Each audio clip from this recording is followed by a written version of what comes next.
In 1968, the Beatles released the White Album, and my friend Jim and I are going to talk about it on this episode of Records with Ray.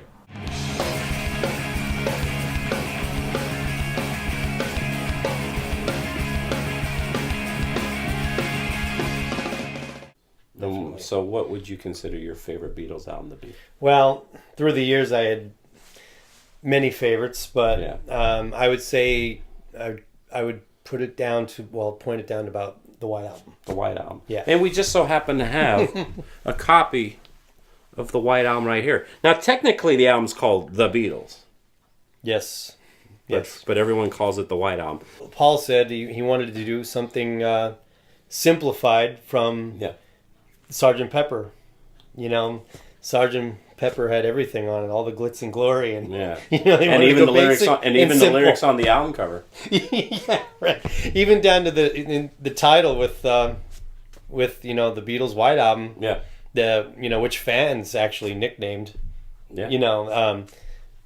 Let's just call it the Beatles. Let's just put a plain white cover on the front, and that's it. Yeah, it's very, very tough to pick a favorite Beatles album because, first of all, there's essentially three eras of the Beatles. There's the first era, which is like the "She Loves You, yeah" era. Yeah. Middle era Beatles, which is like Beatles for Sale, Rubber Soul, Revolver, and then there's like the later era Beatles. And each era has its own feeling and style. And it's tough because if you were asking me what's my favorite Beatles album, it's like, well, what era do you want to talk about? But true. If you want to say what's my favorite all-time Beatles album, it has to be the White Album. Now, I have my reasons, but why would you consider the Beatles White Album to be your favorite?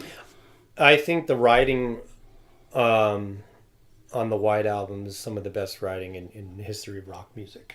Okay. In my humble opinion. Yeah. There's some rockers on there, and even songs like Blackbird, which was a big influence on me on guitar. Yeah. Which I actually was able to figure out by ear, no less. But these songs just stay with you. You have a 2-disc set, and they're so diversified in songs. You go to Helter Skelter, which totally belts out a rocker. According to, I think it was Paul, he heard a song from The Who. I don't recall what song it was, but it was described as one of their heaviest songs they ever played or recorded on record. And the Beatles wanted to do something like that as well. So, there's just so many songs in here that, you go from Helter Skelter to Julia. Yeah. Heavy rock to a nice ballad. There's a lot of unprediction on here. Yeah. Which I like. Yeah, that's the main reason why I think I love that album, the White Album too, is because a lot of times with an album you want to try to go for cohesion.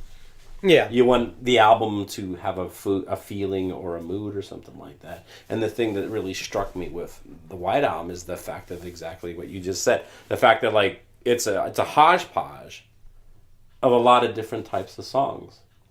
And because of that, because it spans so many different types of music, that it makes it all together. And I agree with you. I think Helter Skelter is one of the loudest, noisiest songs there is, that I would put up against any, like, say, grunge band in the 90s. Especially for that time, My favorite song from the Beatles is Everybody's Got Someone to Hide Except Me and My Monkey. That song just rocks.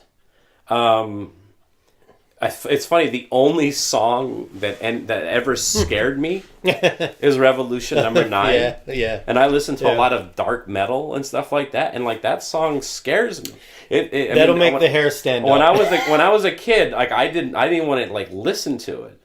And like even if at a point like right now you're like, all right, go home tonight and turn on turn on Revolution Number 9 and turn all the lights out, I'd be like, I'd rather not. Yeah, it's like you put the album on and then you hear the start of Revolution Number 9. Oh, let's just let's just change that one. I've done that. I remember. I think I had the first version I have of the White Album is I had it on 8-track. And it would suck because it would get to that point and you're like, I can't do anything. Yeah. But the song, the song is creepy, and like the acoustic songs like Mother Nature's Son and Blackbird are so good. Like back in the U.S.S.R. is just such a rocker. If there's anything that stands out on the White Album, it's the bass. It's so heavy. It's so in your face that like Paul McCartney's bass playing on Helter Skelter is just so tough. Yes, it's incredible. Yeah. Back in the U.S.S.R., Glass Onion, like the bass is just so heavy. This is the album that made me decide that Paul McCartney is my favorite bass player. What I love is when you know as well as with the White Album, but as well as other Beatle records as well. Yeah. I would say starting with maybe Rain, Paperback Writer. Yeah. I mean, listen to the bass in those songs as well. God, yeah. And I mean, if you can put out all the other instruments and just focus on the bass, it's incredible. Yeah. It really is, and I just always appreciated his bass playing. Yeah. And I know he's such an influence on many fantastic bass players out there. Yeah. You know. So once again, you know, it's the Beatles. It is the Beatles. The Beatles. Yeah. Absolutely. And, you know, going, like you were saying about back in the U.S.S.R. as a rocker, and then they go into the nice intro of Dear Prudence. It's just, wow. It's a work of art, as far as I'm concerned. Musical art. That is truly a work of art. A white album cover that says the Beatles. Musical art. Yes. Yeah, plain white cover. That's a work of art.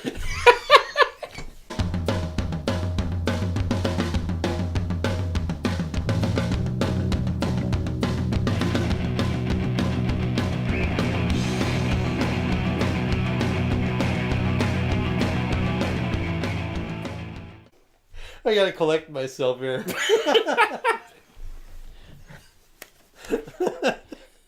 I guess we're done with the White Album. So John, what album cover ideas do you have for the wall for your next album? Well, I think he had no ideas. Well, I think it'd be a good idea. He's trying to be clever because he's pulling an idea out of his ass. That's great, John. And then the next album after that should be called the Black Album. No, we'll let Metallica do that in the 90s. Yeah.